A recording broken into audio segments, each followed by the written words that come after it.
Sunday పోయి Monday వచ్చే dam dam dam. Monday వస్తే ఏంటి స్పెషల్? మండే అంటే nominations day. So 13th week nominations list పొద్దు నుంచి అందరూ ఒకటి పెడుతున్నారు, కానీ there is a twist in the nominations list. So ఈ వీక్లో కెప్టెన్ కళ్యాణ్ తప్ప అందరూ నామినేషన్స్లో ఉన్నారు, ఇమ్మాన్యువల్తో సహా. సో 13th వీక్లో నామినేషన్స్లో ఉన్నది ఎవరంటే డెమాన్, రీతు, సుమన్, సంజన, భరణి, ఇమాన్యువల్ మరియు తనుజ. సో 7 మెంబర్స్ నామినేషన్స్లో ఉన్నారు ఎక్సెప్ట్ కళ్యాణ్ పడాలా. అండ్ ఎవరిని నామినేట్ చేశారు అంటే సంజన, సుమన్ శెట్టి మరియు ఇమాన్యువల్ ముగ్గురు డెమాన్ అండ్ రీతుని నామినేట్ చేశారు. భరణి వచ్చి సంజన అండ్ డెమోని నామినేట్ చేశారు. రీతు వచ్చి సుమన్ శెట్టి మరియు సంజన నామినేట్ చేశారు. తనుజ వచ్చి సంజన మరియు ఇమాన్యువల్ని నామినేట్ చేసింది. అండ్ డెమోన్ వచ్చి సంజన మరియు తనుజ నామినేట్ చేశారు.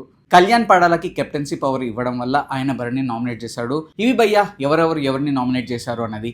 ఇంతకీ ఈ వీక్ ఎవరు అస్సాం ట్రైన్ టికెట్ కొనుక్కొని వెళ్ళబోతున్నారో కామెంట్ సెక్షన్లో మెన్షన్ చేయండి. నాకైతే సుమన్ శెట్టి, రీతు అండ్ భరణి ఈ ముగ్గురు డేంజర్ జోన్లో ఉన్నారని అనిపిస్తుంది. మీరు ఎవరు ఎలిమినేట్ అయ్యి ఈ వీక్ బయటకు వెళ్ళిపోతారన్నది కామెంట్ సెక్షన్లో మెన్షన్ చేయండి. అండ్ ఇలాంటి లేటెస్ట్ జెన్యూన్ అప్డేట్స్ కోసం don't forget to like, share and subscribe life ఏ జిందగీ.